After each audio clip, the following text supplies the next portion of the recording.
8वां example देखेंगे। विषुवत रेखा पर पृथ्वी के चुंबकीय क्षेत्र का परिमाण लगभग 0.4 गाउस है, तो पृथ्वी के चुंबक के द्विध्रुव आघूर्ण की गणना कीजिए। एक बार इस क्वेश्चन को आप समझ लीजिए। हमें जानते हैं कि जो पृथ्वी है वो एक चुंबकीय द्विध्रुव की भांति काम करती है। ये इस तरीके से भांति काम करती है जैसे पृथ्वी की क्रोड़ में एक चुंबक रखी हुई हो।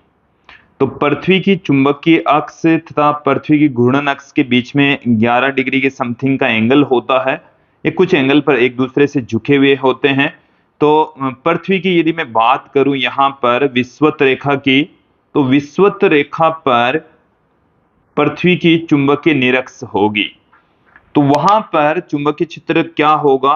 तो एक तरीके से चुंबकीय क्षेत्र निरक्ष पर अर्थात पृथ्वी की विषुवत रेखा पर μ0/4 m अपॉन में r³ होता है, जहां m चुंबकीय द्विध्रुव आघूर्ण होता है।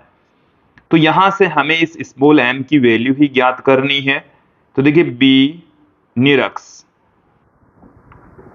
निरक्ष इंटू r³ बट्टे में हमारे पास में है μ0/4। यहां पर आप देखेंगे कि जो b की वैल्यू हमें इस क्वेश्चन के अंदर दे रखी है निरक्ष पर, वो 0.4 गाउस है, जो कि 0.4 × 10⁻⁻⁴ टेस्ला हो जाएगी। इसके साथ में जो स्मॉल r है वो रेडियस ऑफ अर्थ होगी, जो कि 6400 किलोमीटर होती है, जिसे हम 6.4 × 10⁻⁶ मीटर से पुट कर सकते हैं।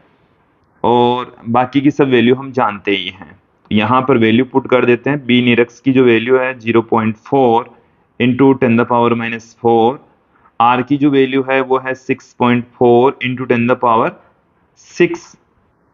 इसका क्यूब है यहाँ पर, अपॉन μ0/4, जिसकी वैल्यू होती है 10⁻⁻⁷। तो यहाँ से m बराबर 0.4 गुणा 6.4 गुणा 6.4 गुणा 6.4 गुणा 10⁻⁻, हमारे पास में -4 प्लस में 7 प्लस में 18। तो यहां से कैलकुलेशन करेंगे तो स्मॉल m की वैल्यू हमें प्राप्त हो जाएगी 1.05 × 10⁻23 एम्पीयर इंटू मीटर हमें प्राप्त होगी।